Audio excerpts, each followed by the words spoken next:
ನಮಸ್ಕಾರ ಸ್ನೇಹಿತರೆ, ಇವತ್ತಿನ ವಿಡಿಯೋದಲ್ಲಿ ನೀವು ನೋಡ್ತಾ ಇದ್ದೀರಾ ಹಳ್ಳಿ ಕಾರಿನ ತಳಿ. ನೋಡಿ, ಇದು ಶುದ್ಧ ಹಳ್ಳಿ ಕಾರಿನ ತಳಿ. ನೋಡಿ, ನೋಡಲು ತುಂಬ ಚೆನ್ನಾಗಿದೆ. ಒಳ್ಳೆ ಉದ್ದ ಇದೆ, ಒಳ್ಳೆ ಪನ್ನನ ಇದೆ. ನೋಡಿ, ಭುಜನೂ ಸಹ ನೀವು ನೋಡ್ಬೋದು. ನೋಡಿ, ಶುದ್ಧ ಹಳ್ಳಿ ಕಾರಿನ ತಳಿಗಳು ರಾಸು ಯಾವ ಥರ ಇರುತ್ತೆ ಅನ್ನೋದಕ್ಕೆ ಇದೆ ಸಾಕ್ಷಿ. ನೋಡಿ, ಎಷ್ಟು ಕೊಂಬು ಸಹ ತುಂಬ ಚೆನ್ನಾಗಿದೆ. ಈ ತಳಿಯ ಹೆಸರು ಬಂದ್ಬಿಟ್ಟು ಬ್ರ್ಯಾಂಡ್ ರಾಕಿ ಅಂತ ಹೇಳ್ಬಿಟ್ಟು ಇದರ ಹೆಸರು, ಎತ್ತಿನ ಹೆಸರು ಇದು. ಇದ್ರ ತಳಿ ಬಂದ್ಬಿಟ್ಟು ಹಳ್ಳಿ ಕಾರ್ ತಳಿ ಇದು. ನೋಡಿ, ತುಂಬ ಚೆನ್ನಾಗಿ ಸಾಕಿದ್ದಾರೆ ಎತ್ತಿನ ಮಾಲೀಕರು. ಶುದ್ಧ ಹಳ್ಳಿ ಕಾರ್ ತಳಿ ಹಾಗೂ ಹಲವಾರು ಎತ್ತಿನ ಗಾಡಿ ರೇಸುಗಳಲ್ಲಿ ಭಾಗವಹಿಸಿ ಹಲವಾರು ಬಹುಮಾನಗಳನ್ನು ಗೆದ್ದಂತಹ ರಾಸು ಸಹ ಇದು.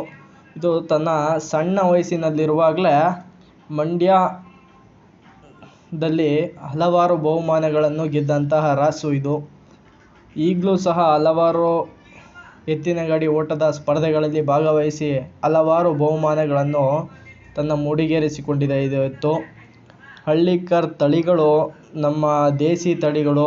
ದಯಮಾಡಿ ಹಳ್ಳಿ ಕಾರ್ ವಿಡಿಯೋಗಳಿಗೆ ಸಪೋರ್ಟ್ ಮಾಡಿ, ಲೈಕ್ ಮಾಡಿ, ದಯವಿಟ್ಟು ನಮ್ಮ ಚಾನಲ್ನ ಸಬ್ಸ್ಕ್ರೈಬ್ ಮಾಡಿ. ನೋಡಿ, ಒಂದು ಹಳ್ಳಿ ಕಾರ್ ತಳಿ ಯಾವ ರೀತಿ ಇರುತ್ತೆ ಅಂತ. ನೋಡಿ, ಕೊಂಬು ಸಹ ನೋಡ್ಬೋದು ನೀವು. ನೋಡಿ, ಅದ್ರ ಪಕ್ಕದ ಇದಕ್ಕೆ ಜೋಡಿ ಅದು ಕಿಲಾರಿ ಎತ್ತು. ಬಟ್ ಇದು ಹಳ್ಳಿ ಕಾರ್ ತಳಿ, ನಮ್ಮ ದೇಸಿ ತಳಿ. ಕಲರು ಅಷ್ಟೇ ತುಂಬ ಚೆನ್ನಾಗಿದೆ, ಬ್ಲ್ಯಾಕ್ ಆ್ಯಂಡ್ ವೈಟ್ ಕಲರ್ ಇದೆ. ಎತ್ತುಗಳನ್ನ ಅವಾಗವಾಗ ತೊಳಿತಾ ಇರಬೇಕು, ಅದರಿಂದ ಅದರ ಬಣ್ಣ ತುಂಬ ಇನ್ಕ್ರೀಸ್ ಆಗುತ್ತೆ. ಇನ್ನು ಚೆನ್ನಾಗಿ ಅದು ಸ್ವಲ್ಪ ತನ್ನ ಬಣ್ಣನ ಆದಷ್ಟು ಚೆನ್ನಾಗಿ ಇಟ್ಕೊಳಕ್ಕೆ ಟ್ರೈ ಮಾಡುತ್ತೆ. ಹಳ್ಳಿ ಕಾರ್ ತಳಿಗಳಿಗೆ ದಯವಿಟ್ಟು ಸಪೋರ್ಟ್ ಮಾಡಿ, ಲೈಕ್ ಮಾಡಿ.